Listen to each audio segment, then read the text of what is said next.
श्रीमते रामानुजाय नमः।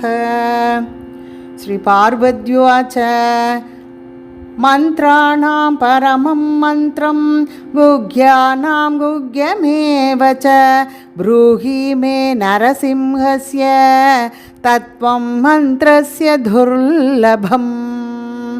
श्री ईश्वर उवाच वृद्धोत्फुल्लविशालाक्षं विभक्षक्षयदीक्षितं निनादत्रस्तविश्वाण्डं विष्णुम् उग्रं नमाम्यहं। सर्वैरवध्यतां प्राप्तं सबलौघं दिते सुतं नागाग्रैः शकलीचक्रे यस्तं वीरं नमाम्यहं।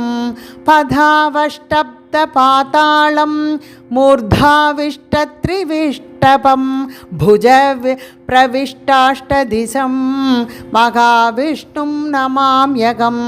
ज्योतिं क्षयर्केतुनक्षत्र ज्वलनादीन्यनुग्रमात् ज्वलन्ति तेजसा यस्य तं ज्वलन्तं नमाम्यहं।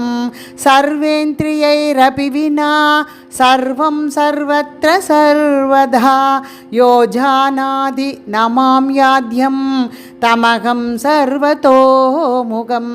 नरवत्सिंहवच्चैव यस्य रूपं महात्मनः महासडं महाधंशं तं नृसिंहं नमाम्यहं। यन्नामस्मरणाद्भीताः भूतवेतालराक्षसाः रोगात्याश्च प्रणश्यन्ति भीषणं तं नमाम्यहं। सर्वोऽपि यं समाश्रित्य सकलं भद्रमश्नुते श्रिया च भद्रया जुष्टः यस्तं भद्रं नमाम्यहं। साक्षात् स्वकाले सम्प्राप्तं मृत्युं शत्रुगणान्वितं भक्तानां नाचयेद्यस्तु मृत्युं नमाम्यहं। नमस्कारात्मकं यस्मै विधाय आत्मनिवेदनं त्यक्तुकोकिलान् कामान् अक्ष्णन्तं तं नमाम्यहं।